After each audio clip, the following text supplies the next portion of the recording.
The following is somebody talking about something that they're probably not educated about. Take everything you hear with a grain of salt. Hey guys, welcome back to another episode of Fidastic Talks. This is The Adventure of Love. I subtitled it, Love is Not God, but God is Love. So let's get started. Overview is, this isn't meant to define or explain love, but be an adventure into it, right? Because love it's complicated, it's huge. It goes beyond what a single person can understand. And so let's just get us started on that adventure, right? And so we're going to talk about experiencing love, learning to love, and the cost of love. So let's get started. Firstly, we're going to talk about experiencing love. It's an interesting question, but what does it mean to experience love?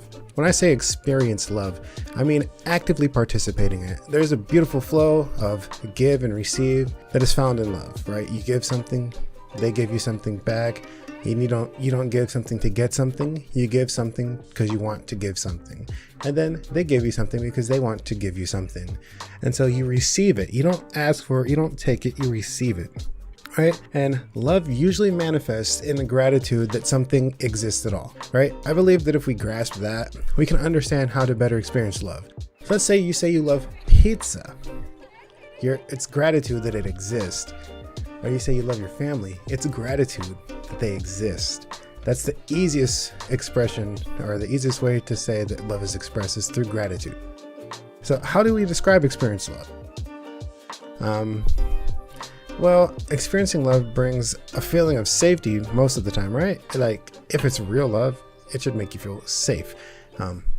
So think about how children, right? They latch on to their parents for safety when they're in a new place or something loud is going on, or they just feel generally uneasy. They look for their parents or someone that's filling that role in their life. And when you're experiencing love, you will feel accepted. Sometimes it hides in the unspoken. So if you aren't feeling accepted, it's likely a communication issue, right? So if somebody says they love you, but you don't feel accepted by them, they probably maybe do love you, but there's a lapse in communication, right? Communication is hard. Some people just assume that you can read their mind or that they're expressing properly their feelings towards you, but you receive that and experience that differently than they do. And so if you feel unaccepted, it might be because they don't know any better, right? And they don't know how you receive love. And so just have a conversation about that. Another way that love is accepting is how Jesus came down, showed his love for humanity, died for us on the cross. And he knew that the majority of us would just be like, nah, I'm good, fam. And he accepted us anyway, even though we rejected him, which is a great example of love being accepting. When we experience love, we feel remembered. In such a fast-paced world, it is really easy to feel like you've been forgotten. But when we're around people that genuinely love us, we feel remembered and noticed. An example is how we have a desire to be noticed that we attempt to fill by pursuing accomplishment or submitting to love. You can choose either or, right? You can chase your accomplishments, or you can just realize that the people around you know you and they remember you and you're noticed. If you feel unnoticed, you probably speak to the people around you, because most of the time they assume that you just know that they love you and they don't really do a good job expressing it, like we said earlier. And so just bring it up, be like, hey, I don't feel noticed, and be gentle.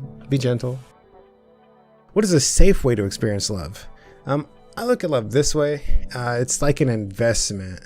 If you invest properly, your money multiplies, but if you invest poorly, you'll be putting in more stuff than you'll receive back, right?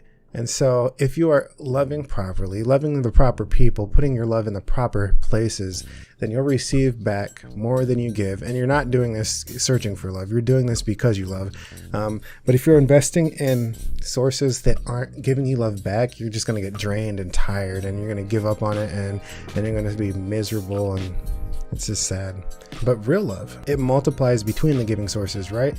And so it just keeps growing exponentially, right? Fold that piece of paper 42 times, touch the moon. Don't know if that's true, but it's a similar concept here. If you just keep folding something over, it gets larger and larger. Or if the drop of water that doubles, it takes 20 minutes to be a river and then 40 minutes to flood the world or something crazy. I don't remember how that one went.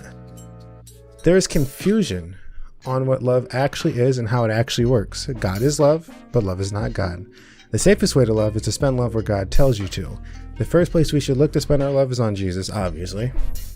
He's the safest and most generous source of the stuff, right? So we give Jesus love, and we only love him because he loved us first. The Bible says so.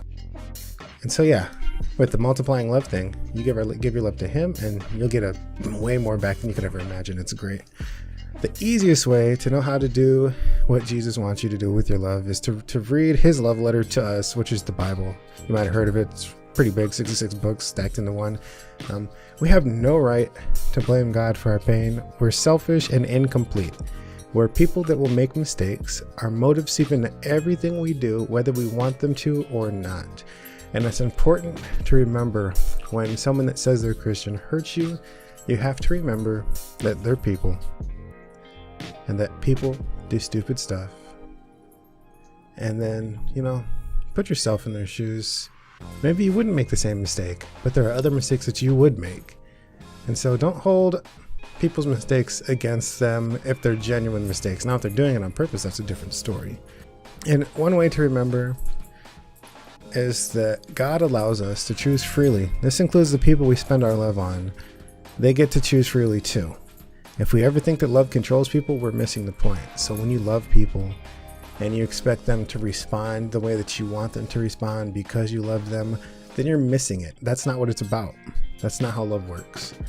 They get to choose freely, just like you get to choose freely. And if you think love will force them to do something for you, then you're missing the point. And here's something to think about. Communication has been a huge issue when it comes to love in my personal experience. People assume love is something that you'll just feel when you're around them, when in reality, it needs to be learned. Love needs to be learned and spoken in order to be felt properly. So as we said, communication is a big deal. You can love somebody and they'll never know it, and they could love you back and you'd never know it if you're not communicating that effectively and properly. And so, yeah, just have conversations. Just make sure you're investing. And I think that's it. Part 1 is done. This is part 1. Part 2 would be learning to love. And part 3, maybe there'll be a part 3, would be the cost of love. Haven't gotten that far. So thank you for listening. Have a good day.